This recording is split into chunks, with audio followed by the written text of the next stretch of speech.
Hey everyone, welcome back. Today we're going to talk about one of the most useful tools you'll ever learn on the command line, grep. If you've ever needed to search through a file or hundreds of files for a specific word, phrase, or pattern, grep is your best friend. By the end of this video, you'll know how to search inside files like a pro, use the most important flags, combine grep with other tools, and a few tricks that genuinely save you time. Let's get into it. Now, first of all, grep stands for Global Regular Expression Print. Don't worry about what it means yet. The simple version is grep looks through text and prints lines that match what you are searching for. The basic syntax is kind of like this. Let me make this a bit larger so it's easier to see. Grep and then grep some pattern. So this can be patterns, this can be a specific word, anything on a file name. And that is basically how this works. Now let's make a file. Let's make a simple file. So let's say nvim, let's say fruits. I'll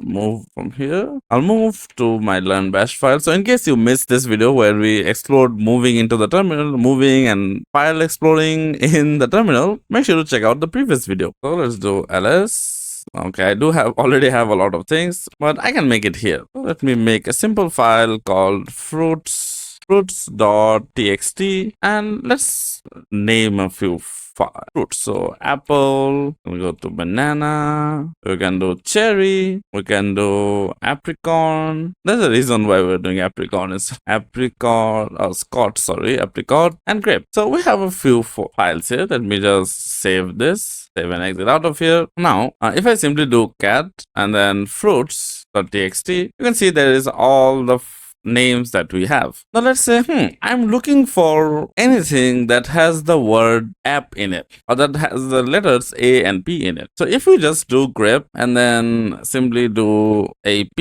and then the file name fruits.txt for the file which you're checking, you can see it shows three output: apple, apricot, and grape. Now notice something here. This does not mean it has to be in the beginning or end. This just means that anywhere the word ap is, find it. So that's it at its core. It reads the file, checks every line, and prints the ones that match. Simple and powerful. Now where grep gets a bit more interesting is the flags. So flags are options you pass to grep to change how it behaves. Here are the ones you'll constantly use. And the first one is, let me just bring it back, and the first one, or the way you assign a flag, is using the dash operator and then any flag that is available. So first one is I. What I does is this makes it case insensitive. So it doesn't care which case it is, it just works. So just to make things a bit interesting, I will open this file again and let all of this in a capital version. So apple, oops. Now here you can see a few variations of all this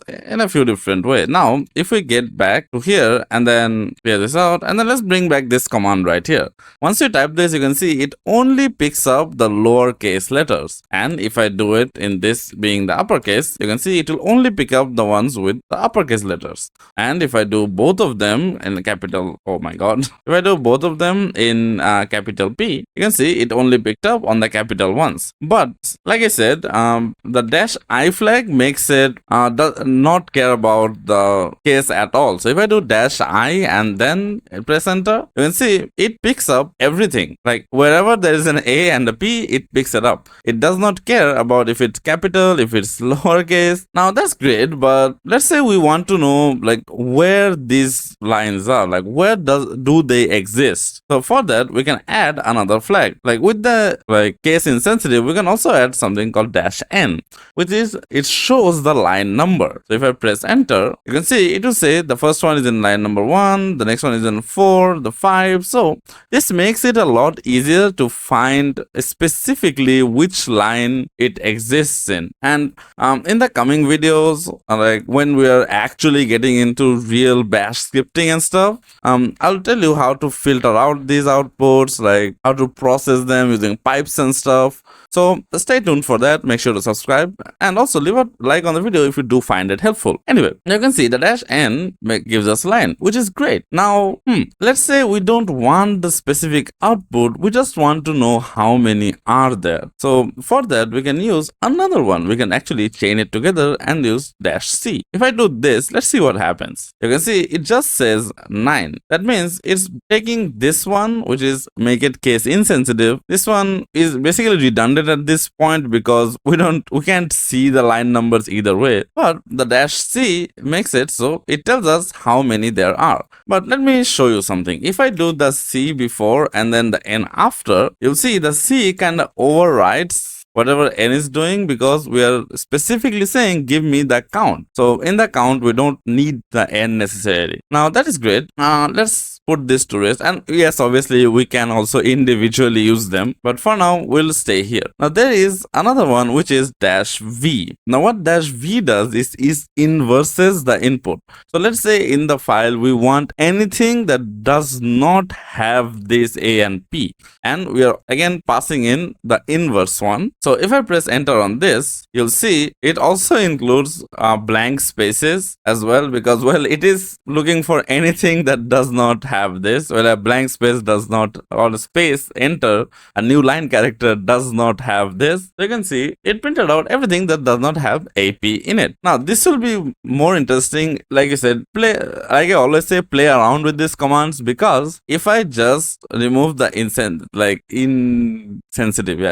one, you'll see it gives us a bit more because it's trying to match exactly this and we're inverting that match. Now there is also like a really powerful one, which is, let's say we want to look for apple, but we don't specifically know like where this exists. We just want to know if there is any text file that, or any type of file that has this in it. So if I just do this and then remove it, remove this apple, and then let's say we want to look into our current directory, which can be represented with a dot and a slash. Now, so how do we do that? We can actually pass the parameter or the flag called dash r, which means recursive. So this searches every file inside a folder and all subfolders. Remember that last bit, which is all subfolders. This is very important because it will look through anything and everything that has apple in it. So if I press enter on this, you'll see, hey, there is the dash fruits txt file which has the apple in it. That is amazing. So when you're working on a project and you maybe even a code snippet, maybe you are trying to look for it and you don't know exactly which file it resides on, so in that you can even use grep to kind of search for it. And again, if I just do app and then do this, it will match all the matches. It will tell you where they are. So if they are on different places, it will show you, hey, these are on different places. I think I do have another file here. If I just type in y, you can see there is a readme.txt, like documented project here. There is a test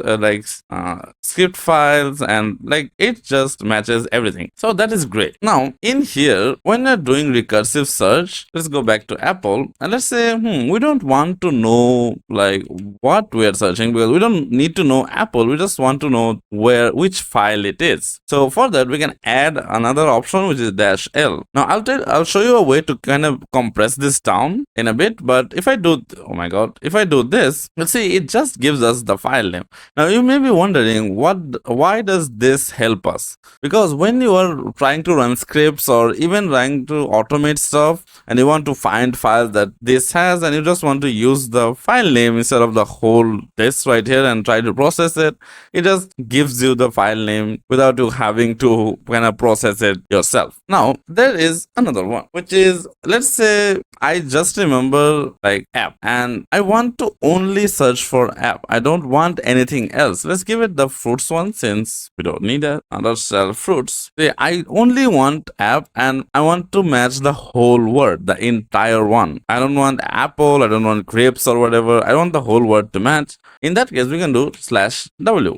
W, and what this will do, it will match this. And when I say match this, I mean very strictly match it. So any half matches will not work. So if I do apple, you'll see that matches it. But again, we can also, like I said, chain things. We can add the character insensitive. You can see it matches all the apples. Now let me show you a kind of easy way to type multiple ones. So let's say I want to search for apples, the exact word, only get the file name as output. For that, instead of doing this and then adding -n and then let's say -l, even -r. So instead of doing all of this, let me show you the output first. You can see it tells us the exact file. We can actually just remove all the dashes and add them all together. Yeah, we can do this and it will do the same thing. So when you're adding flags, you can just use one dash and then add all the rest together. But it's a good thing to kind of understand them separately, and you can also use them like this in case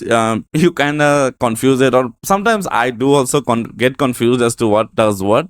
So it just keeps things a bit cleaner. But again, once you're daily using it, you don't want to type in a space and dash every time you are trying to type in a command. And to be honest, that's about it for grep. It wasn't that in depth, and grep isn't a tool that is really complicated. In my opinion, it's like a very simple tool that allows us to search through a lot of things. And here's a cool use case for it.